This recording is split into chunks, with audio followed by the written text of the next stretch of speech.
So guys, video start करने से पहले मेरी एक स्टेटमेंट को ध्यान से सुन लो। Kuroko no Basket is better than Haikyu.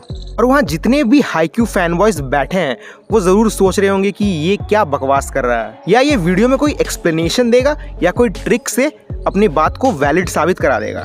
सो पहली बात, मैं हवा में बातें करता नहीं हूँ और इस वीडियो में मैं तुम्हें प्रूव करने वाला हूँ कि ये कैसे पॉसिबल है। सो गाइस, तुम सभी को तो पता ही है हाईक्यू और कुरोको नो बास्केट की प्रीमाइसेस किस तरह की है। Haikyu is focused on volleyball and Kuroko no Basket is of basketball. So sports तो दोनों ही अच्छे हैं। सो तुम्हें कौन सा स्पोर्ट्स पसंद है ये तो स्पोर्ट्समैन के ऊपर है, लेकिन अब मैं तुम्हें बताता हूँ कि हाईक्यू किस चीज में एक्सेल करता है, and that is character dynamics. Even from the start of Haikyu हमें बहुत अच्छी कैरेक्टर डायनामिक्स देखने को मिलती है। जिस तरह हिनाटा का कैरेक्टर डेवलप करता है, सिर्फ हिनाटा का ही नहीं, जिसे हम इनिशियली एक नेगेटिव कैरेक्टर समझ रहे थे कागेयामा, वो भी किस तरह से डेवलप करता है एंड वो प्रूव करता है कि वो एक नेगेटिव कैरेक्टर नहीं है इस शो के लिए। लोग सिर्फ उसे किंग ऑफ द कोर्ट इसीलिए कह रहे थे क्योंकि अनइंटेंशनली वो अपने टैलेंट्स में एक्सेल करता है और उस हाइट तक वो पहुंच चुका है जहां पे कोई और आ नहीं सकता है, जो कि उस कैरेक्टर की गलती नहीं है। उसकी सोच तो हमेशा से ही रही है कि बी द बेस्ट। और ये एक्सप्लेनेशन मैं तुम्हें क्यों दे रहा हूँ, ये तो शो खुद देती है, वो भी इतने ब्यूटीफुल तरीके से। वहीं अगर कुरोको नो बास्केट की बात की जाए, उसमें भी हमें थोड़े बहुत कैरेक्टर डायनामिक्स देखने को मिलते हैं।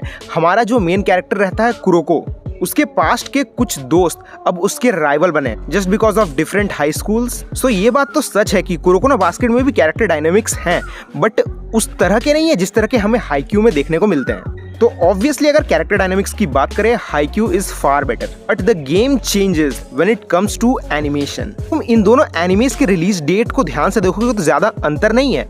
सो एनिमेशन सिमिलर लेवल का होना चाहिए, जो कि है, बट कुरोको नो बास्केट में कुछ कुछ ऐसे सीन्स हैं जहाँ पे एनिमेशन एक्सेल करके आता है, एंड यही वो डिपार्टमेंट है जहाँ पे this show shines like a diamond. Like मैं तुम्हें एग्जांपल देता हूँ, जब हमारे कैरेक्टर्स जोन नाम की एबिलिटी का इस्तेमाल करते हैं, सो तुम देखोगे कि एनिमेशन में फ्रेम्स की कोई चेंजेस नहीं है, लेकिन फिर भी वो इतनी फ्लुएंट फील होती है। फील होता है कि this is the peak animation in sports. मेरी ये स्टेटमेंट से गलत मत समझना कि हाईक्यू की एनिमेशन खराब है, बेकार है। नहीं, हाईक्यू की एनिमेशन भी काफी बढ़िया है, यहाँ तक कि मैं उसे वन ऑफ द ग्रेटेस्ट में भी रखना चाहूंगा। लेकिन फिर वही बात आ जाती है, तुमने इसे गलत कंटेंडर से भिड़ा दिया, जहां हम one of the greatest versus the greatest की बात कर रहे हैं। एंड अगर एनिमेशन की बात कर रहे हैं तो तुम ये भी सोच रहे होगी कि बहुत सारे लोग तो ऐसे भी हैं जिन्हें एनिमेशन से ज्यादा फर्क नहीं पड़ता है। शो तुम्हें कितना कुछ प्रोवाइड कर रही है, तुम्हें उस चीज से मैटर करता है। सो एनिमेशन बहुत सारी जगह में ऐसी चीजों पर रहती है जहाँ पे नॉर्मल लोग नोटिस भी नहीं करेंगे। वहीं पे कुरोको नो बास्केट अपना सीक्रेट ट्रिक खेलती है। ऐसे जगह में फ्लुएंट एनिमेशंस का यूज किया है जहाँ पे नॉर्मल लोग भी नोटिस कर सकते हैं,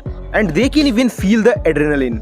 and now the biggest thing in sports genre, the result, how the ending page of.